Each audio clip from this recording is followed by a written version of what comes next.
Let me try my USB.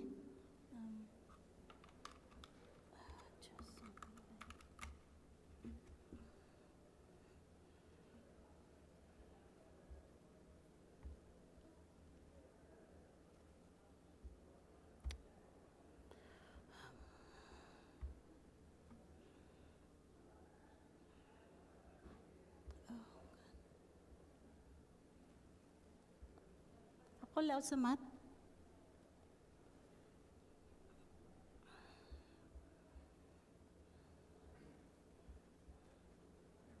هذا ما في فوليوم ما في فوليوم هذا ايوه ايوه ايوه في فوليوم دقيقة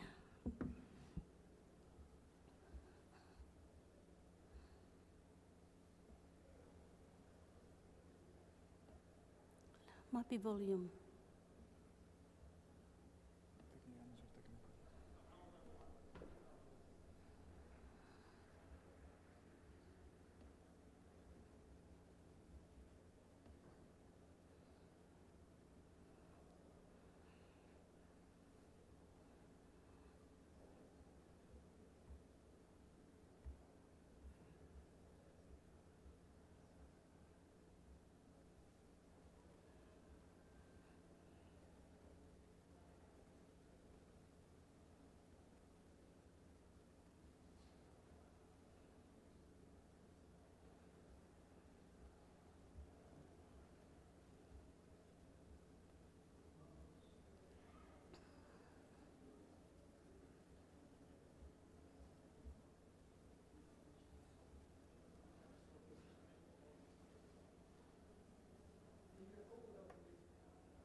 Sorry?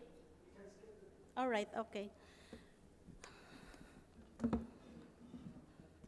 So you missed all the unethical practices during the early 19th century conducted in the United States and in Germany. When they executed their research project, which is very unethical, which is a horrific experimentation and coercion of the informed consent process, and the physical and the mental sufferings of those innocent and then vulnerable patients. So because of the incident happened before in the early 19th century, so therefore the Belmont Report 1979, it was released by the National Commission of the Protection for Human Subjects, so biomedical and bioresearch. And that, the Belmont Report 1979, is a must that the patient must be treated in an ethical manner, not only respecting their decisions and protecting them from harm, but also by making efforts to secure their well-being. So after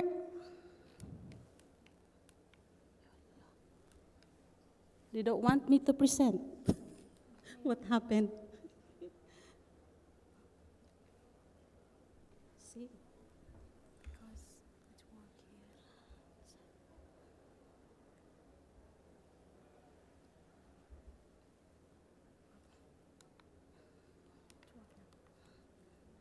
So after the 10th century, after the Belmont Report, post World War II, ICH GCP was established in April 1990 with considerations of the current common clinical practices of the EU, the Japan, United States, as well as of Australia, Canada, the Nordic countries, and the World Health Organization.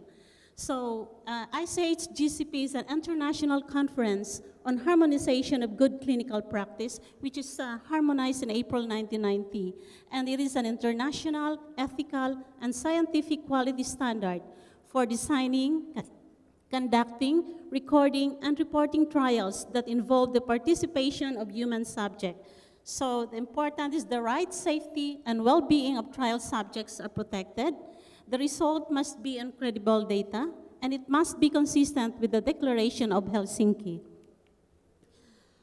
In ICH-GCP and research ethics, there are three fundamental principles: the respect for persons, beneficence, and justice.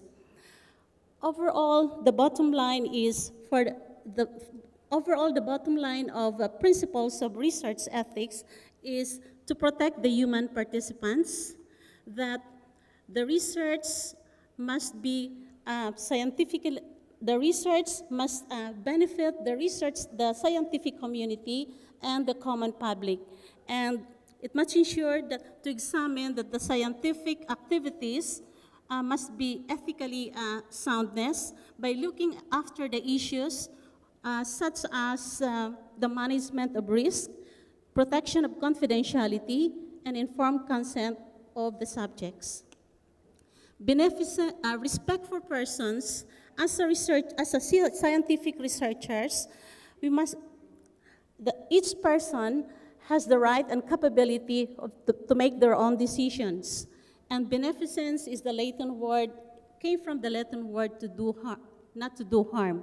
And justice, and in the United States, we have the Office of the Research Institute, that they have this, let's say in the United States, we have the 1973 Omnibus Crime Control and Safe Street Act, which is called the SHIELD Law. So all the research findings, will be kept, that there's no administrative and judicial processes. Why it is called as written informed consent? It is called as written informed consent because it should be well documented. As a scientific researcher, prior to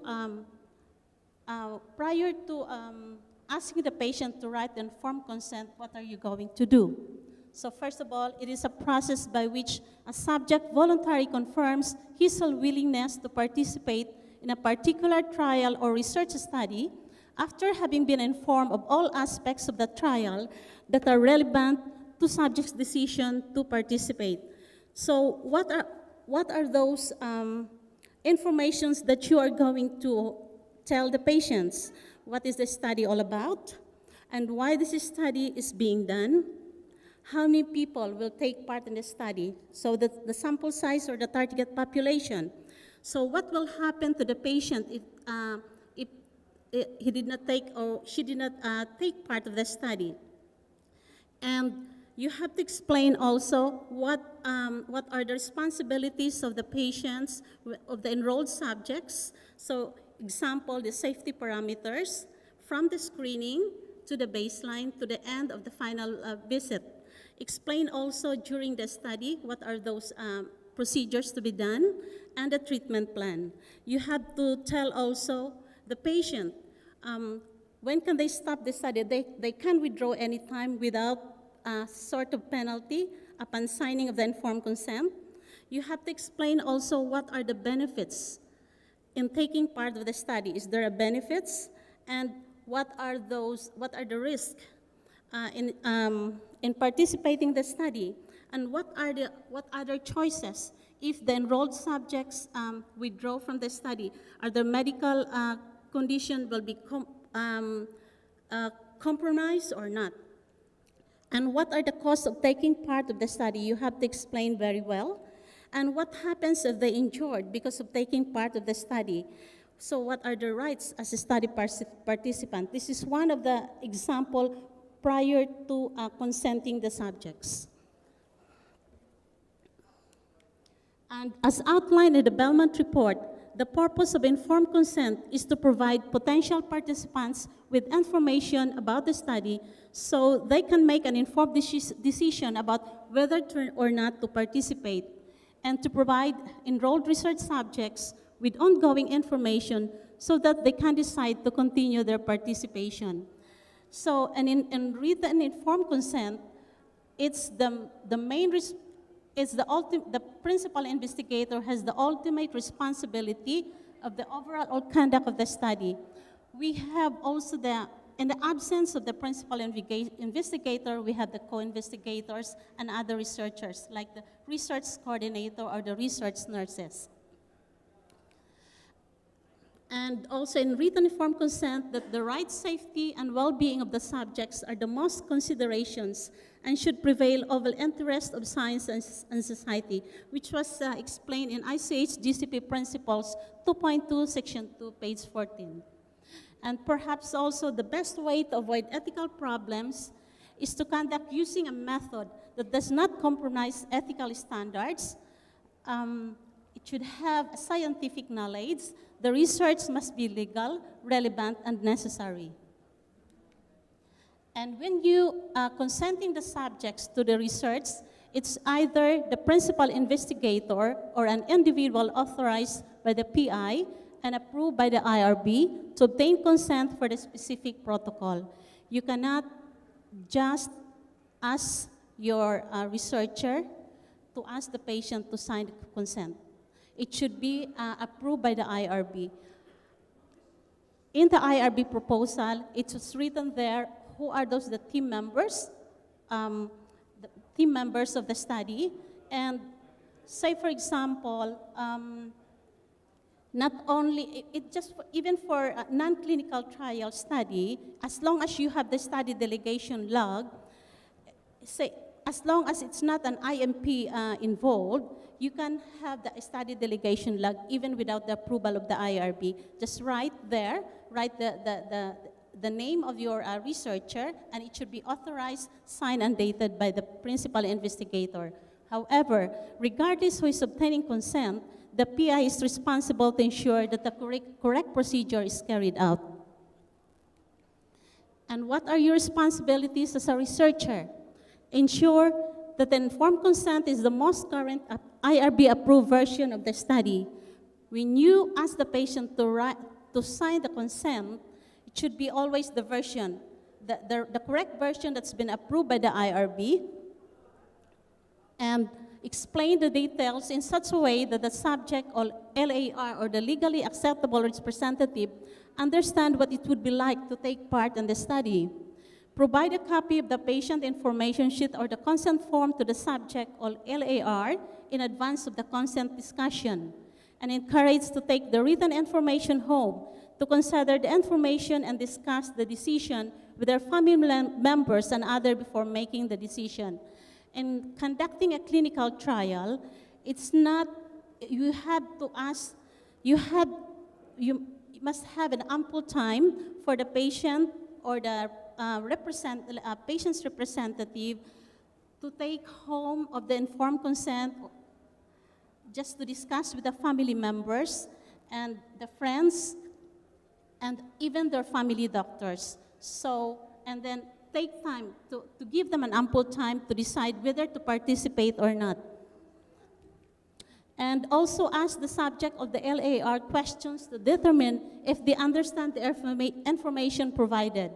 And if the subject or LAR agrees to take part in the study, you need to comply the ACH GCP principles, which is informed consent 4.8, section 4.8 to page 26, that prior to participation in the research study, the written informed consent should be signed and personally dated by the subject or by the LAR and by the person who conducted the informed consent discussion. So it's not that you did the informed consent process, but it's the different investigator who signed the consent. That is not the right way in conducting a informed consent, and it is a minor violation. And once you sign the consent, first you ask the subject or the LAR to sign the consent, signed and dated, and the last will be the PI, the co-PI, or the other investigators. And in informed consent form, avoid tampering or erasures in the informed consent, or if it does happen, make sure the correct standard of good documentation practice is maintained and observed. So what you're going to do if you got mistake, just draw a single line horizontally so as not to obscure the original entry. So the revision should have initial and date so that there is a record of who and when the changes was made, and offered a copy of the written informed consent right after it is signed by both parties. So when you ask the patient or the LAR to, when they sign already the informed consent, you must have to provide a copy of the informed consent for contractual references and for legal purposes. And the original one should be kept in your investigator site folder. And what are your roles and responsibilities as scientific researchers?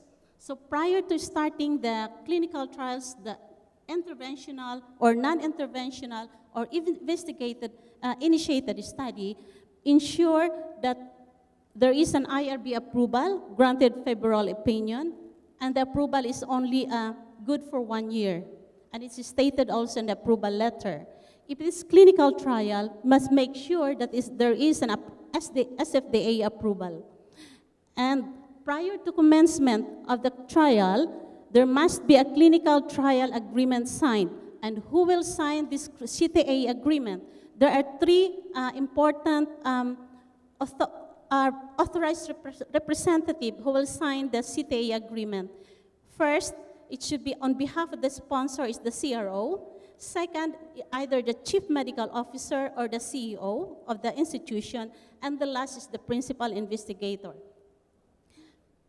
When you start the clinic, prior to starting the clinical trials, trial agreement is signed. Otherwise, it will be a major violation. Immediately, your study will stop straight away, including the recruitment, the ongoing study, stop straight away for the patient's safety, because the ethical principles in conducting trial is the patient's safety is paramount.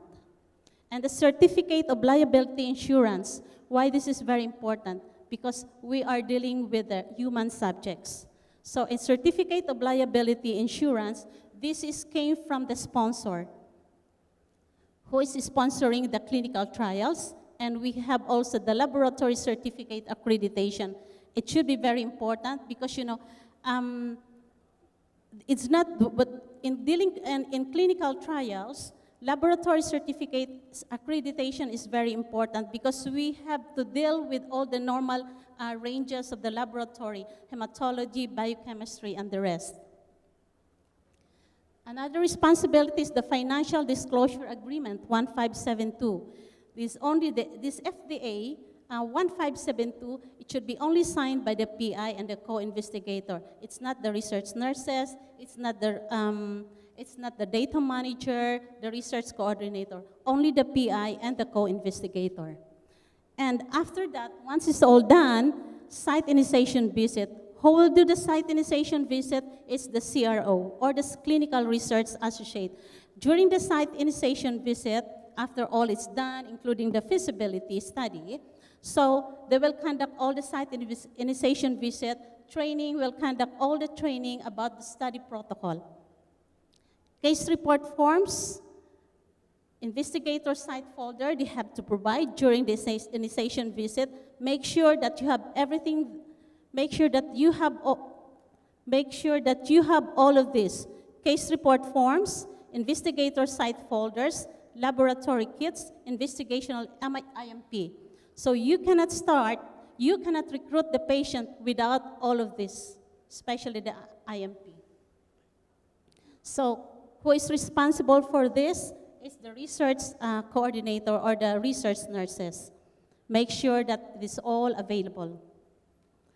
And who are the key players in a clinical trial?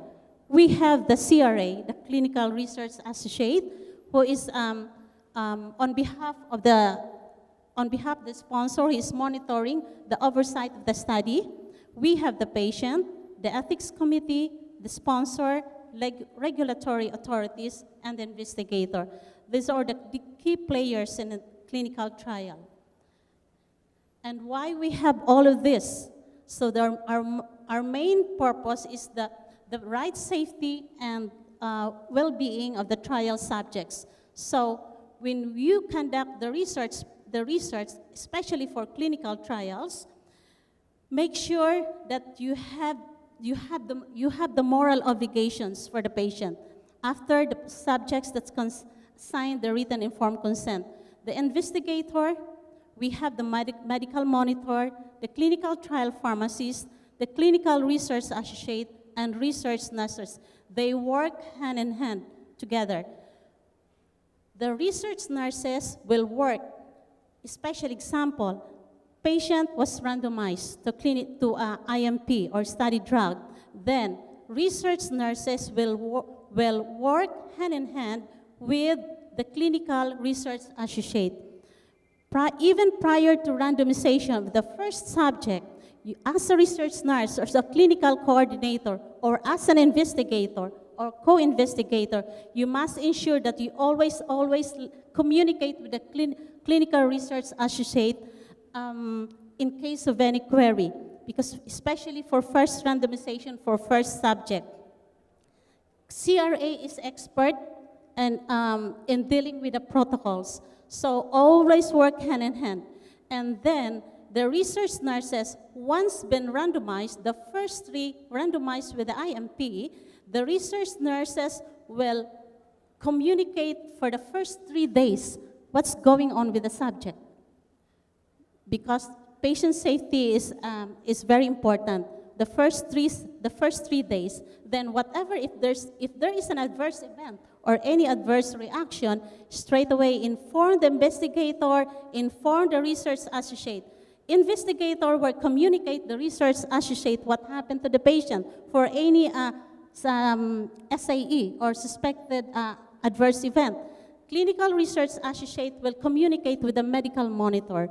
Medical monitor will communicate hand in hand to get between the investigator and the medical monitor. So whatever the decision of the medical monitor, the investigator or the principal investigator will communicate with the clinical trial pharmacist.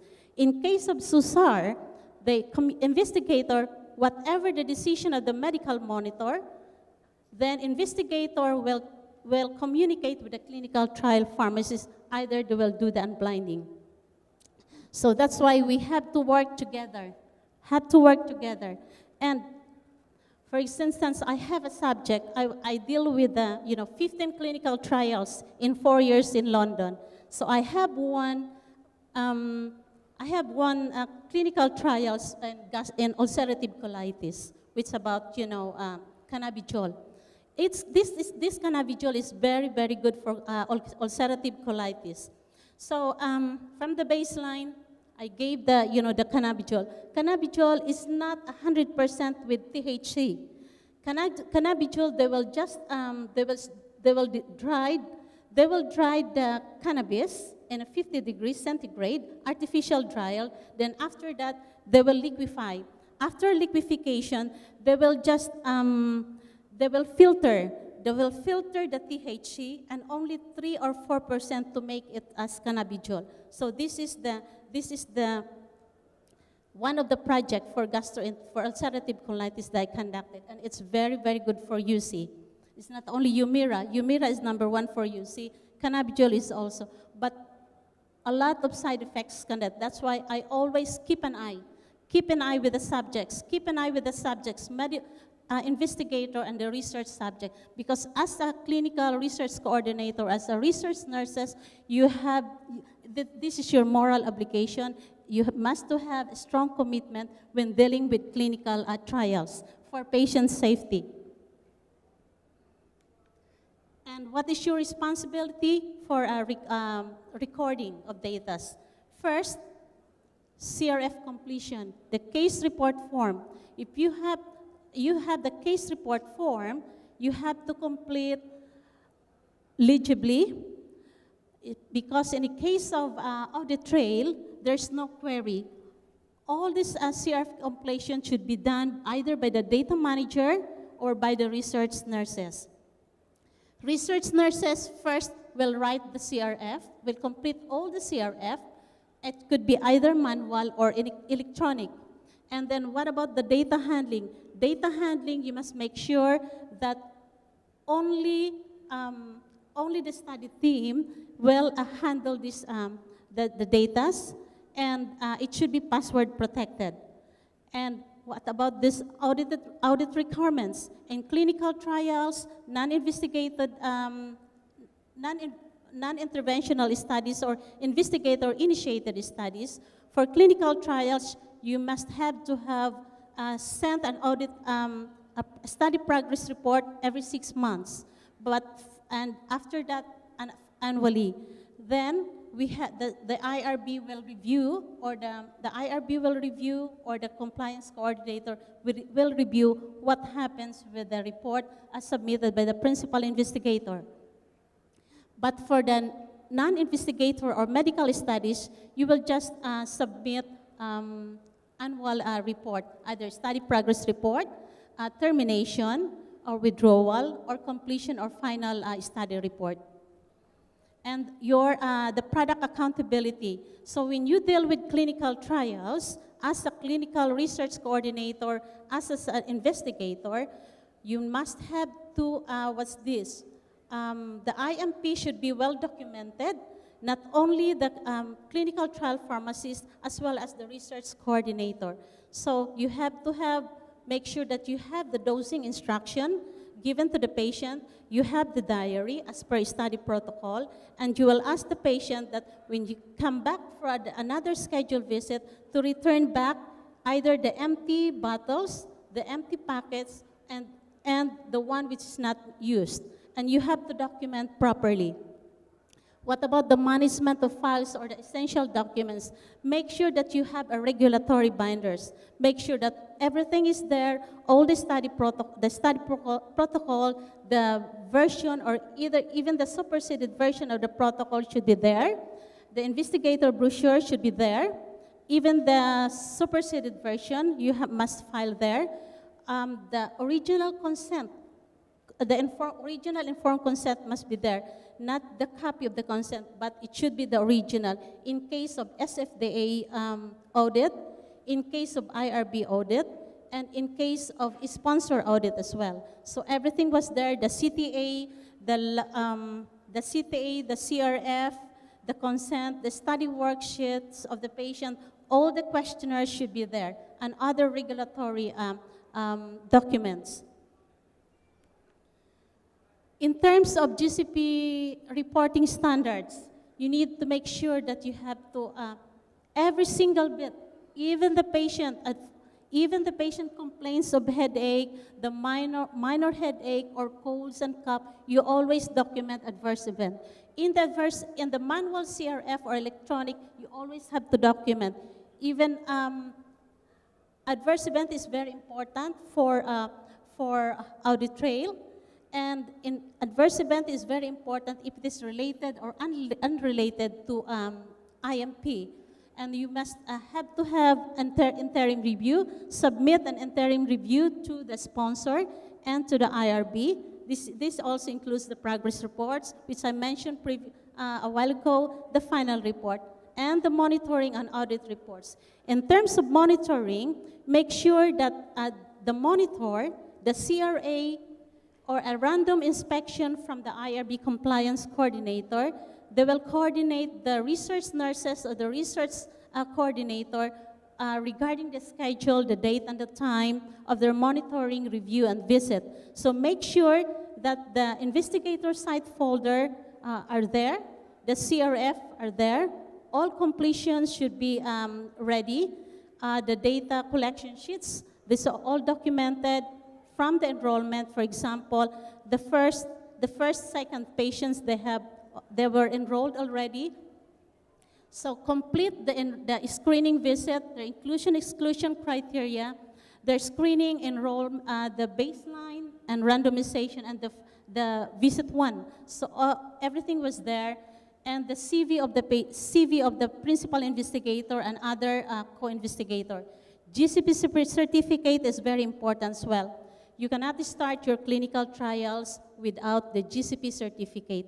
This is mandated by the INH and in King Saud University, Medical City, we have the CITY program, which has the online website, which is free of charge for all investigators.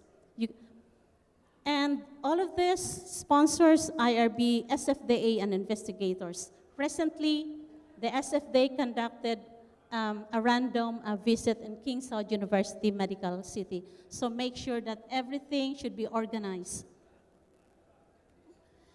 And we have also the research. I'm going to discuss about the research misconduct, which is as defined as fabrication, falsification, or plagiarism in proposing, performing, or reviewing research, or in reporting research results, which is under 42 of Code of Federal Regulations. It's Part 92.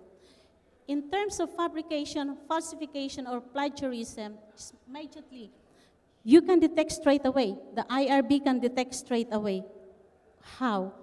By reviewing the literature review. So the IRB board member, they will review if they will just copy and paste. If there is fabrication or falsification of their study proposal, straight away, their IRB board member, they will find out straight away for the initial review of the proposal. And fabrication is in scientific inquiry and academic research. Fabrication is the intentional misrepresentation of research results by making up data such as that reported in a journal article. And we have one case here. An example is in order to meet the recruitment pressure and expectations, a study coordinator completed a trial enrollment forms using fake names and participants' information. So in Vermont investigator, the initial EP, I did not write the name for confidentiality and for confidentiality. So made up patient's data that never existed to support his scientific claims. So you can read about EP's case in the New York Times in June 2012 article, Parkinson's researchers fabricated data in the scientist. So what happened with this study coordinator? I don't think, because the study might be struck off, might be suspended, we don't know. But you see, in fabrication, it's not really, it's very unethical. Just to complete the recruitment pressures and expectations from the sponsor. And falsification is this manipulating research materials, equipment, or processes, or changing or omitting data or results such that the research is not accurately represented in the research record. So one of the examples is from Harvard investigator, another culprit, initials MH, was found to have fabricated and manipulated research results. You can read about the MH case in Boston.com.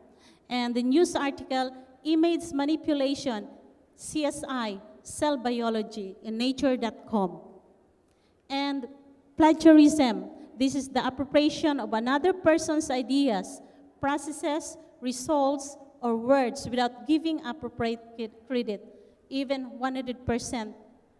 If the person had this plagiarism, there's no effort at all, just copy and paste, just to make himself or herself, impress what's being done. But plagiarism is not very, very good. And in United States, we have the Office of Research Institute who are conducting all this plagiarism, fabrication, falsification. So it is a committee in the United States, but it is a long process. So they will investigate, between the whistleblower, and then they will investigate the person who did plagiarism, and then it's a very long process, and I think it takes for how many years before the hearing will start. And how can we strengthen research misconduct and fraud detection? The IRB should be strengthened in safeguarding interest of research participants. This one is important. And new submissions of study proposal should be a careful literature review is a must, and should have internal control and review mechanisms for monitoring the ethical and quality aspects of ongoing studies. So it's the IRB compliance monitor, will do the random check if they are honest to their work. Should have clear operational policies and procedures for approach to research, misconduct, and fraud. So we have the King Saud University Medical City. We have already the policies, IRB policies and procedures. It's been approved by the Vice Dean of Scientific Affairs. It's been approved by the rest of the committee, and it's soon to be on the web. And we have also the IRB handbook for all the investigators to have an overview, to have a clear insight of what is research ethics all about. And the whistleblowers should be cultivated, and there should be guidelines agreed upon internationally to safeguard them, which is in the Office of Research Office. And, according to William Shakespeare, no legacy as so rich as honesty. And honesty is not the best policy, but according to Thomas Jefferson, that honesty is the best policy, but William Shakespeare critique is not the best policy, it is merely the safest practice. Thank you very much. And any question? Thank you. Sorry for the video. That is very, very important. Those fundamentals of ethical principles. You miss it. But I cannot give you these video clips because this is only for educational purposes. Thank you.